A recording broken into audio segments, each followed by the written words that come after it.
Welcome to Eudaemonia, the podcast that is all about flourishing. Plug in, relax, and get ready for the goodness as we explore the traits and practices that can help you thrive in life. With your host, Kim Forrester. It's often claimed that we live in free societies, but how many of us are truly free to express ourselves fully and unapologetically? Linda Kay Klein is a storyteller and social innovator with an extensive background in social entrepreneurship and innovation and storytelling for good. Linda is the founder of Break Free Together, a not-for-profit organization that helps people claim their stories, their bodies, and themselves. And she's the author of the award-winning book Pure, Inside the Evangelical Movement That Shamed a Generation of Young Women and How I Broke Free. I am absolutely delighted to be chatting with Linda today about how we can free ourselves from social constraints and live flourishing lives with an authentic sense of liberation. Linda, it is such a delight to connect with you. How are you over there in New York? I'm doing wonderfully. I'm so excited to be here with you. And I with you.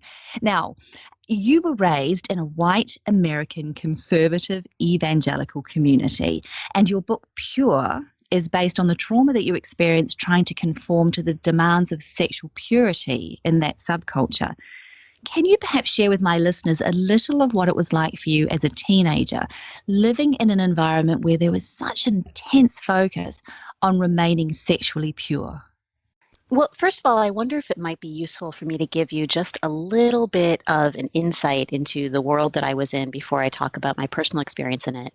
Because, unbeknownst to me, when I was in seventh grade, it was 1991, and I was joining the evangelical community and becoming a member of one of the first classes of young people to have grown up in what I now call the purity movement.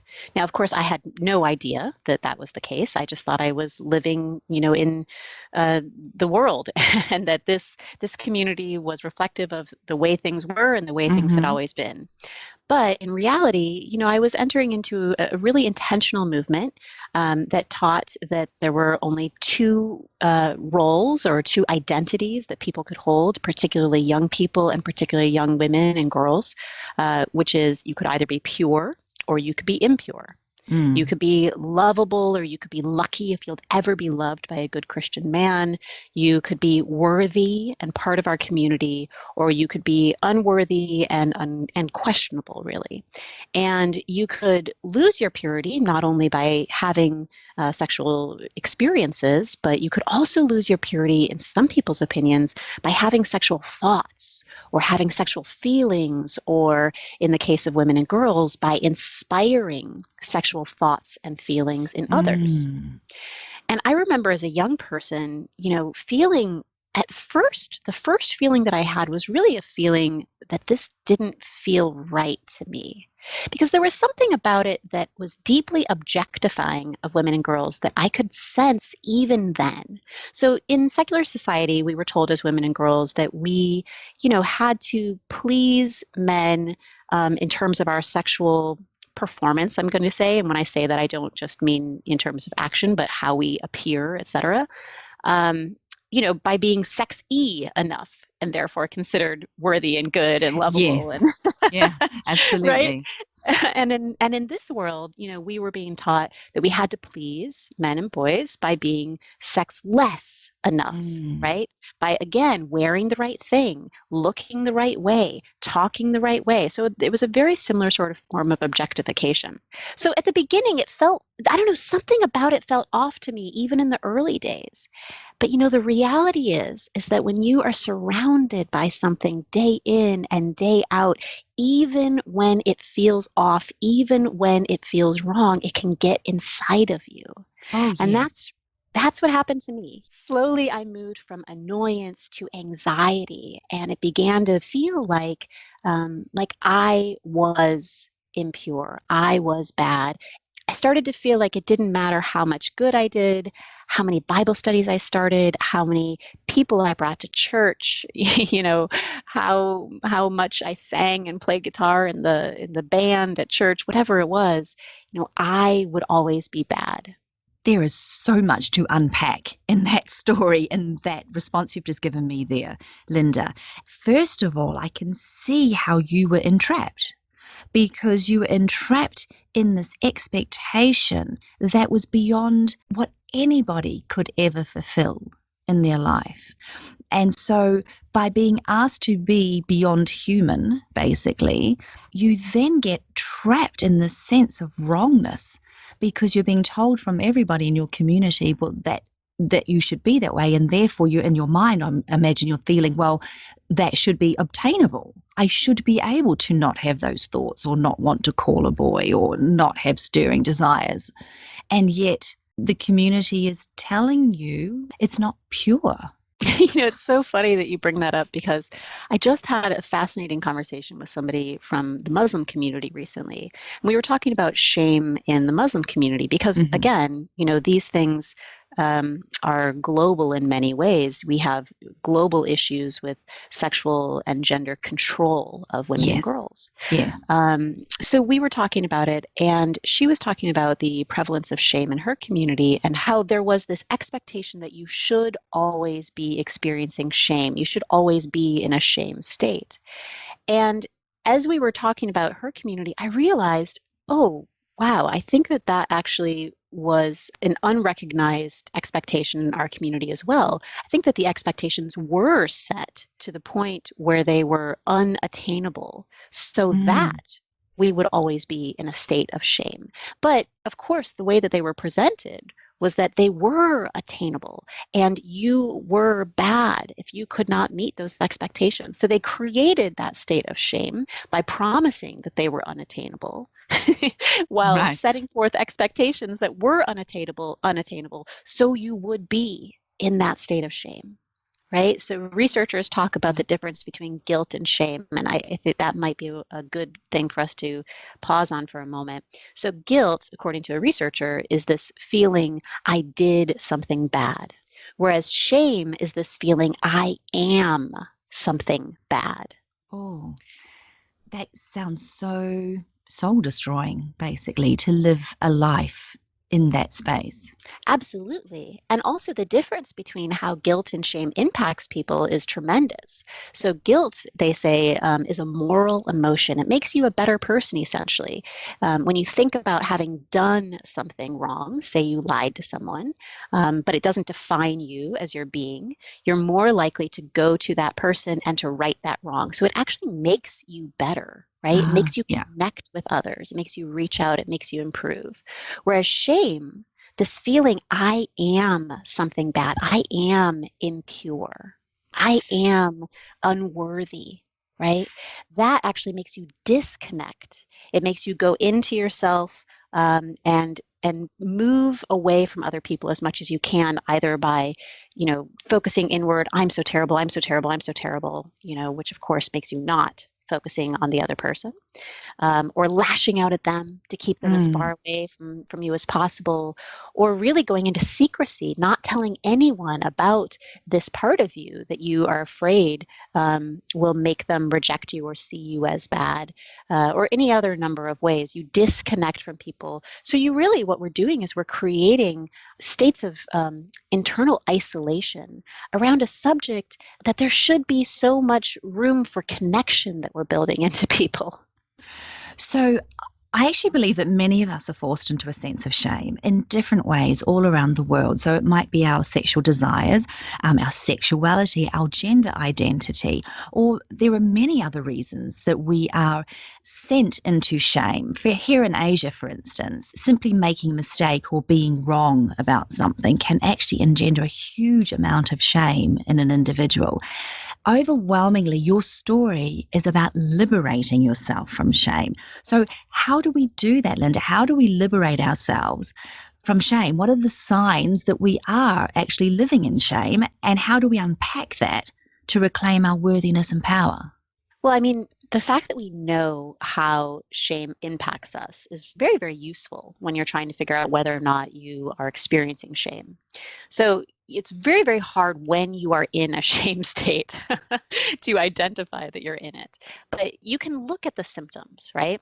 So you can look and say, okay, am I, first of all, thinking clearly? Because not only does shame create disconnection between you and other people, it actually creates disconnection in the brain itself. It Wow. makes it more difficult for complex brain interaction. So you go into a state where you're not thinking clearly, right? You might be, operating in kind of a knee-jerk way. You're operating in a way where you say something and you're like, I don't even agree with that, but I'm going to say it, right? Yeah. Because you're going so quickly that you're not having sort of nuanced thought, right? So one, you can kind of check in with yourself and say, okay, what's going on here? Am I disconnecting within myself? Am I having trouble really, looking at this from a nuanced perspective? But second of all, am I disconnecting from others? Right? Like, am I having a difficult time hearing that this other person just told me that I lied to them? Because all I can hear in my brain is they think I'm a terrible person. I want to tell them I'm not a terrible person. By the way, you're a terrible person. Right. Yeah. Or whatever it is, right? So if you are having difficulty connecting with the other person, listening to them, for example, or checking in with yourself, is this really something that I did wrong at all, right? If you're having difficulty with connecting internally or externally, that's a sign that you're in the shame state. And one of the ways in which you can step away is from that is to literally step away, right? And to pause and to observe and to say, okay, I see the symptoms of this thing. So am I in this state? And I think also cut yourself a little bit of slack, right? Because the reality is that many of us experience shame, as you said, on all kinds of topics, but that we are really trained to experience shame on certain topics, particularly sexuality. Yeah. So there's an adage called Hebb's axiom that says neurons that fire together wire together. Yeah. So essentially, the axiom talks about how you can create brain traps. If two neural circuits, such as sexuality and shame, are fired simultaneously often enough, eventually firing the neural circuit for one will automatically activate the neural circuit for the other. And that's certainly how many of us were raised to see sexuality. We were raised to see sexuality via a shame-based frame. If I do this, I'll be good. If I do this, I'll be bad. and so those things have become connected. So there is a natural reaction, this brain trap that happens in us that causes us to shame ourselves. It causes us to shame others, right? That we need to actually do work to actually repave neural pathways, which takes time. In order to repave a neural pathway, you have to behave differently again and again and again and again, which is where that pausing and reflecting and reframing and coming again and behaving differently comes in, because over time we are actually able to repave our neural pathways and to live into a new way of being, a more liberating way of being. I want to bring you back to something really powerful that you said before, though, and that was that you felt something was wrong. So even though you couldn't articulate it as shame in that moment, there was obviously something going on inside your psyche where you knew that the way that you were being asked to live your life was not quite right, or that the way you were being asked to feel ashamed about yourself was not quite right. Can you explain more about that sense, that feeling that you actually had? Because it seems to me that that could be a good trigger for people to have a look at and go, oh, hello, what am I buying into here that's not for my highest good?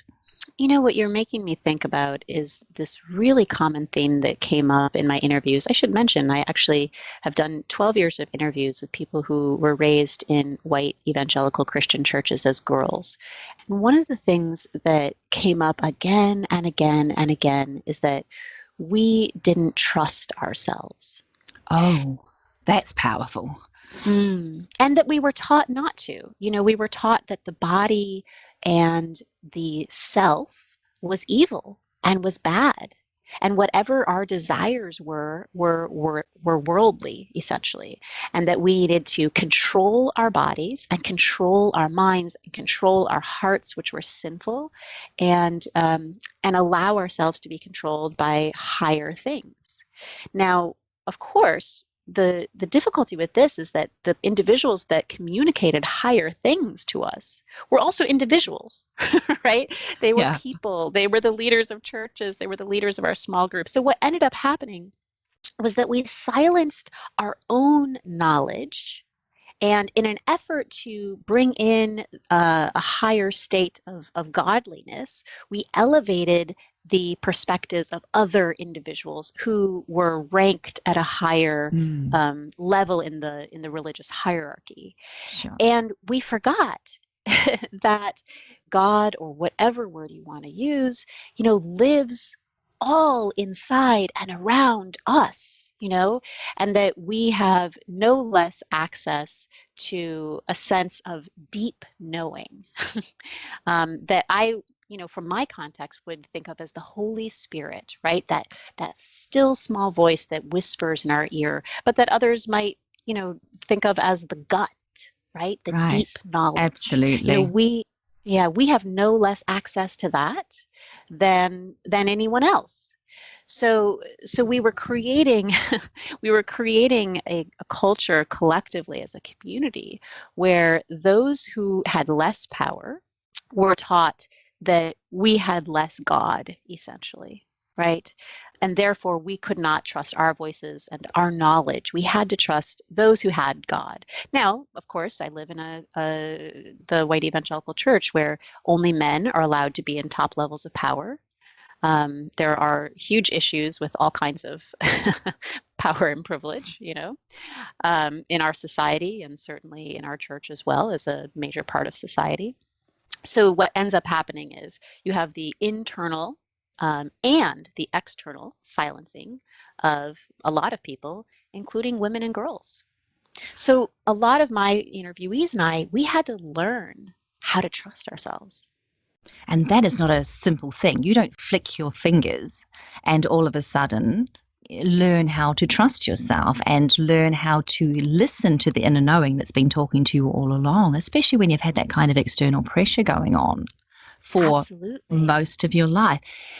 I find it fascinating then, Linda, because you're talking there about how trust in yourself had been diluted. It had been taken from you. You're living in a sense of shame, and yet you found it within yourself to actually step away from the evangelical church. Now, this was obviously the first step in your sexual emancipation. But what fears did you have to overcome in order to liberate yourself from the only community, the only way of being that you'd ever known? The liberation, really was a liberation of at various levels. So certainly there was the leaving of the church, but the title of my book, when I say breaking free, what I'm really talking about is the internal liberation that actually didn't come until after I left. Certainly when I left my church community, there was a lot of fear. I was scared of losing the approval of my family and my community, losing my life purpose, losing my assurance that I was good and my access to something greater than myself. But I chose to face that fear because I believed that it would allow me to be free from the sexual shame and fear and anxiety that had haunted me as a young person, and that I would be able to be my authentic self. And what I discovered is that actually that was not the case at all, that I left and yet I still was overwhelmed by sexual shame and fear and anxiety, and that it was manifesting in ways that actually mimicked PTSD often. I was having nightmares. I was having extreme anxiety that resulted in my, being, for example, I have eczema. So my eczema would come out and I'd be scratching myself until I bled, right? So it lived in my body. Yeah. I started taking pregnancy tests, even though I wasn't having sex, once the idea that I might have sex before marriage and be deemed impure or unworthy even entered into my mind, because really I was I was desperate to please a community that I'd already left because I had internalized what they had taught me, and what the world teaches us about purity and about being good or being bad. So really the real work of liberation came after leaving the community, when things got much more complicated. When I was within the church, I was able to say, you say this. I'm not sure how I feel about this. Let me think about that. I am separate from this. I am separate from you. So let me consider what you're saying. Now, once I'd walked away and all of this lived inside of me because I had so deeply internalized the shame, now the conversation, the battle, the war was happening inside of me. And that was much more difficult to free myself from. Absolutely. You lose context when you're battling with yourself in that way because you're not quite sure which is the authentic you and which is the indoctrination. Is that what you found as well? That is a perfect way to put it. That's a perfect way to put it. So you're doing this deconstruction inside of you, and you're trying. Yes, exactly right. You're trying to say, okay, what is my gut, right? What is deep knowledge? What is the Holy Spirit? Again, if we want to use that language, and what is habit? Right. And what I've been told a million times before. Yeah. And feels like gut knowledge, but is actually just how I'm used to being treated and how I'm used to treating myself and how I'm used to believing the world is. So there was so much difficult deconstruction. And really the thing that was life-saving for me was when, I would say about 5 years after I left the church, it was after I went back and started calling up some of my girlfriends who had been raised in the church with me. I started telling them about the fear and the anxiety and the PTSD-like experiences I was having, and then just sat with my jaw dropped to the floor as they told me incredibly similar stories from their own lives. And some of them had stayed in the church and had done everything just the way they were supposed to and had waited to have their first kiss at the altar even, whereas others were actively having sex outside of marriage or, whatever it was. Some were part of the LGBTQ community, some were survivors. There was a huge variety in our life choices, and yet, and not just choices, our life experiences. And yet there were these recurrent themes. These recurrent themes of shame and fear and anxiety and the PTSD-like experiences. And that realization that I wasn't alone is what really began my own journey to healing, because it allowed me to separate, what is me and what is indoctrination. And it's so much easier to see things in other people's lives. Yes, it is. Linda, when I hear about the pressures that you were put under, when I hear about the trauma, when I hear about the abuse, the psychological abuse that you were subject to, and I know that there will be people listening who can relate to this in their own experiences, in their own lives. I feel that most of us have probably been subject to this kind of indoctrination in some form or another. Overwhelmingly, as I hear you speaking and as I was reading your book, I felt angry. I felt angry about the way that you were being treated and that you were indoctrinated. Did you ever get to the place where you were angry? And if so, did that anger, that defiance and rebellion have a part to play in your liberation? Anger was a really important driving, I want to say more than emotion, experience for many years, right?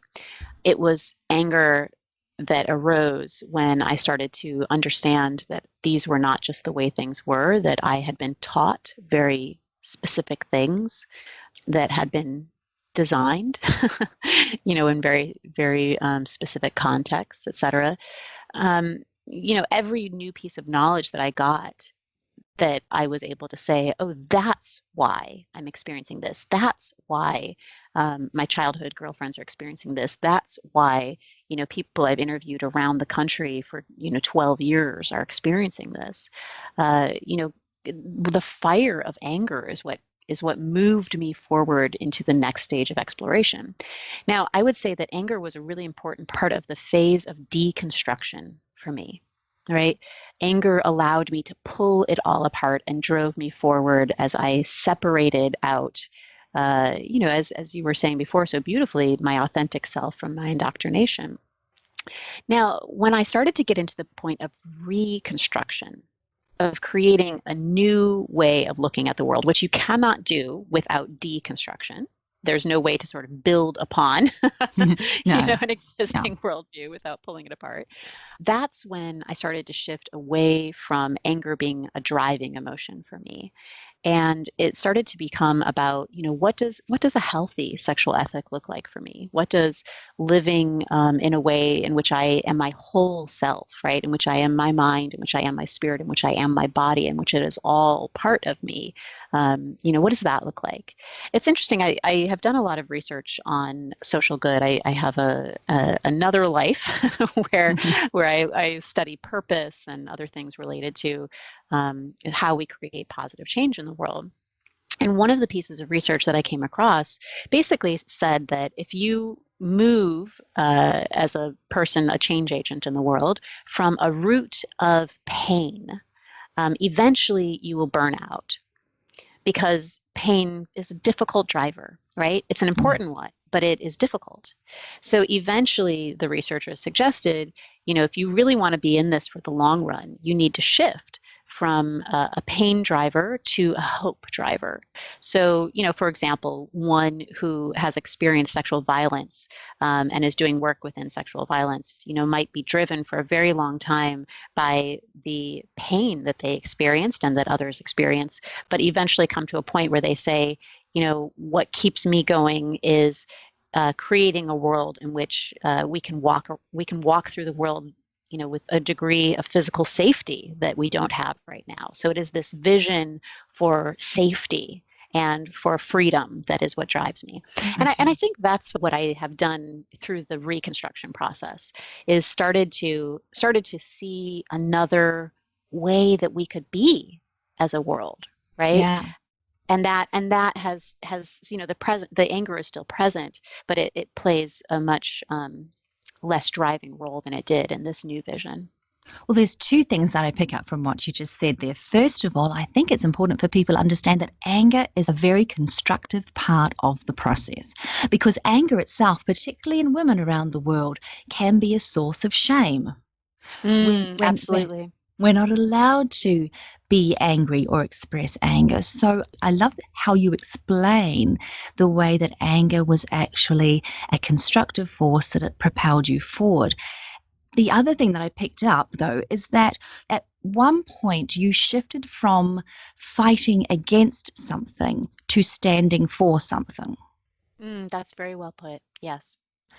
And so we can't allow ourselves, as we liberate ourselves from whatever it is that is holding us back, our shame, our lack of trust in ourselves, at some point, it is healthiest for us, it is wisest for us to shift that into a sense of standing for something. As you were saying, if you're a survivor, you come from the pain and you start standing for women's safety.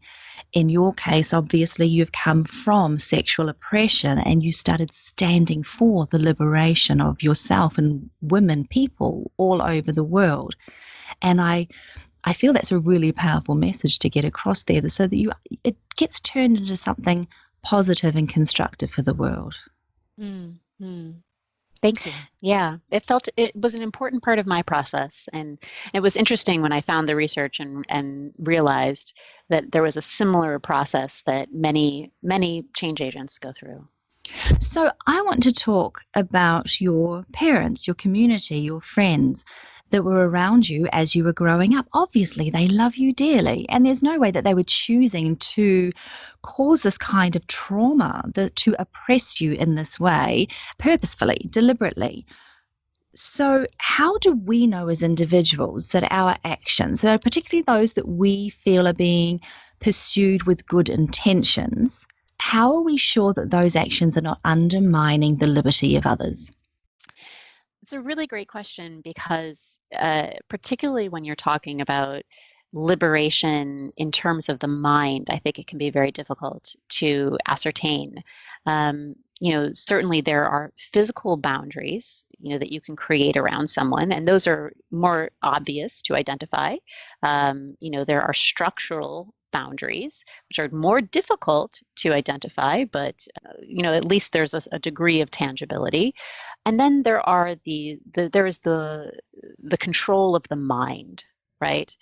And I think one of the things that I find useful when I talk with parents about this, about how they should talk with young people, and say, listen, I do have some feelings about what you should and should not do in terms of sexuality, but I don't want to create mind control, right? Sure. I don't want to create a brain state that undermines your liberty.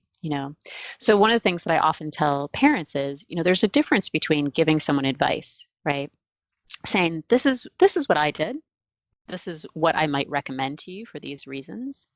But I am with you and I am for you, whatever you choose. Yeah, that's beautiful. Yeah. And there's a difference between that and shaming someone. If you do this, you will be good. You will Yeah. be loved. Mm. If you don't do this, or vice versa, right? You will be dangerous. You will be rejected. You will be broken. That is a shaming frame, right? Where you were talking to people about who they are. And there are tricky ways you can talk to people about who you are. You might not tell someone you will be bad, but if you tell someone you will be lucky if anyone good loves you, the message is there, right? So you really need to kind of unpack. Are you really still giving the person the internal freedom to make choices and know that they will remain worthy and loved in your eyes, regardless of the choices that they make? Or are you creating ultimatums that limit their freedom? Linda, your story is particularly poignant, it's particularly palpable, but not everybody's story of shame or liberation is going to be quite as, can I use the word extreme, as yours. And sometimes it's a lot more subtle. And I want to tell you a story. I have 4 parakeets, you call them. Down under, we call them budgies. I have 4 budgies, and because they live with me, they live in a very, very big cage and they live a very, very luxurious life. They are so comfortable in their cage that whenever I open the door to allow them to fly free, they won't leave the cage. They are actually comfortable in the confines of what I have provided for them. So entrapment can actually feel comfortable, especially if the limitations are just far enough out that they don't actually rub against our soul and cause blisters. How can we tell if we are comfortably oppressed? It's such a great metaphor. I love that. Such a great story and a beautiful picture of your life. So, listen, I'm not concerned as much about people who truly are comfortable within confines. No. That having been said, there are some who believe that they are comfortable. And that is a belief that they have cultivated within themselves, though they are actually not comfortable. What I'm most concerned about, however, is when those who are quote unquote comfortable within the confines uh, control others, right? So very often what we see is I have to put up with this, so you have to put up with this. Mm-hmm. I am Yes. controlled by this and have been my whole life, and I have had to suffer and I have had to find my way through, so you have to. Being confronted with someone else's courage to actually liberate themselves could be very confronting if you have allowed yourself to become comfortable in those kinds of conditions. That's exactly right. That's exactly right. So I think my message would be, just because something works for you doesn't mean that it is going to work for everyone. And how do we really allow people to have the freedom to decide whether or not they want to fly out of that out of Yeah, that cage, and if you will, cage. right? Sure. Yeah, yeah. My final question is one that I ask every guest on the Eudaemonia podcast. Can you recommend a morning reminder? So this might be a daily ritual or a practice, an affirmation that can help my listeners liberate themselves in small or significant ways in their daily lives. I grew up learning, as I think many of us did, that my body was not as important as my mind or my spirit. And, as I was talking about before, not only was it not as important, but it needed to be controlled. And so there was a real hierarchy. Yeah. At best it was neutral, and at worst it was terrible. So for me, so much of my spiritual life has been about reintegrating myself as a whole person, as an embodied person. Yeah. So one of the things that I do is I have a morning practice that I do every morning. Most mornings. Every once in a while, I don't do so well, but a morning practice that I do that involves yoga and journaling, and most importantly, involves dance. So I dance for one song every day. It only takes one song's worth, right? But that is, I think, in some days, the best part of my day, right? There's something about this experience of feeling my body as part of my waking up to the world every day. So really trying to find different ways to bring my body into integration with the rest of myself that has been very powerful for me and might be powerful for others as well. That sounds truly amazing. Linda Kay Klein, you have got so much to offer in terms of liberation from social constraints, liberation from shame, liberation from our own entrapments, the entrapments that we buy into. How do people get a hold of you if they want to learn more about Pure and the other projects that you have going? Thank you for asking that. So I do have a website. It's Linda Kay Klein, and my middle name is actually spelled Kay. So it's Linda Kay Klein with my middle name spelled out, .com. And there's a page on that website called Break Free Together. And you can also get there directly by just going to breakfreetogether.org.